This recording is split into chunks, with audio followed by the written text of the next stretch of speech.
Here the question we have given, the price of umbrella decreased by 20% as the result of which the sale increased by 40%. What will be the net effect on the total revenue of the shop? तो question दिया गया है, अगर umbrella का price 20% कम कर दिया जाता है उसके ओरिजिनल प्राइस से और सेल बढ़ जाती है 40% से, then what will be the net effect on the total revenue of the shop? So here price of umbrella decreased by 20%. 20% की वैल्यू होती है 1/5. We can write it like this. ये कैसे किया? 20% इक्वल टू, परसेंट का मतलब होता है डिवाइड बाई 100, तो हम इसको लिख सकते हैं 20 डिवाइड बाई 100, 0 से 0 कैंसिल एंड 2 से 10 5 टाइम्स 1/5. जो डिनोमिनेटर में वैल्यू होती है that is the original value और we can say initial value. So here it is initial price. और जो न्यूमरेटर में होती है this is the change. So here the price of umbrella decrease by 20%. Umbrella का price 20% कम हो जाता है.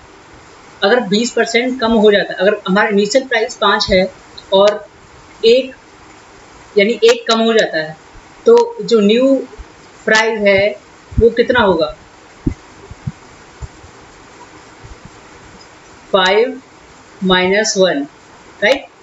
यानी ये इनिशियल वैल्यू और चेंज इज 1. ओके, तो न्यू वैल्यू कितना होगा? 4. ऐसे ही क्वांटिटी और we can say sale increase by 40%. Quantity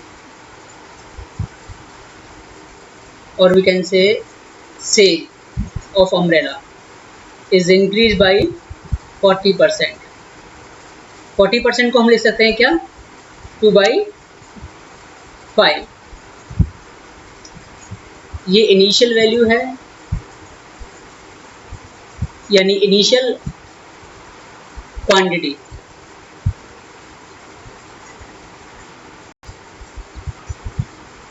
और this is increase in the quantity और change in the quantity. So what will be the new quantity?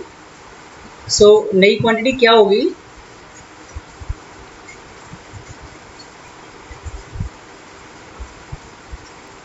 Five plus 2.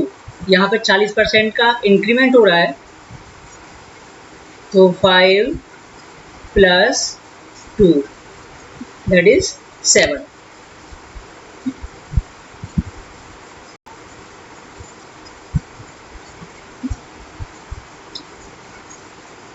So we can calculate total revenue.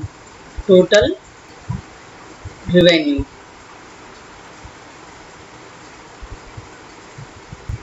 जो कि होता है price multiply by quantity.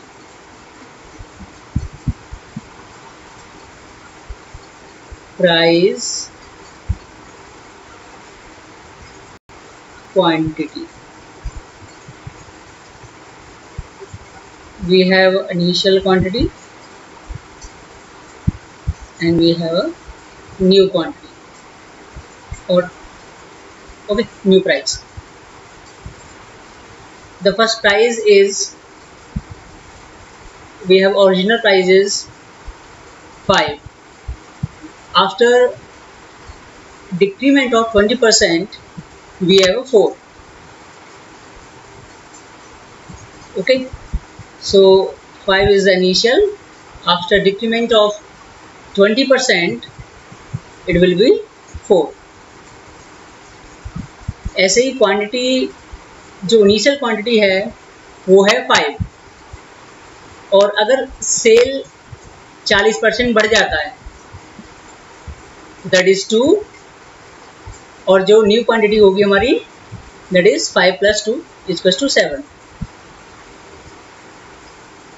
So initial is 5 and then new is 7. So what is the total revenue here? Price into quantity. So we have initial initial revenue is 25, and then final we have 28. So what is the change? We have 25 initial, and then new we have 28.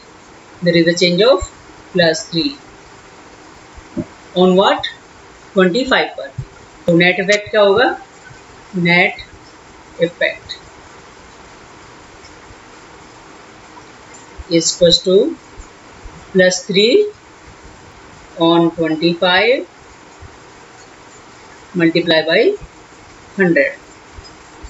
25 से 100 4 times, then 3 into 4 12%. So this is a positive value, so we can say the net value is increased by 12%. Let's check the options. So option D is correct.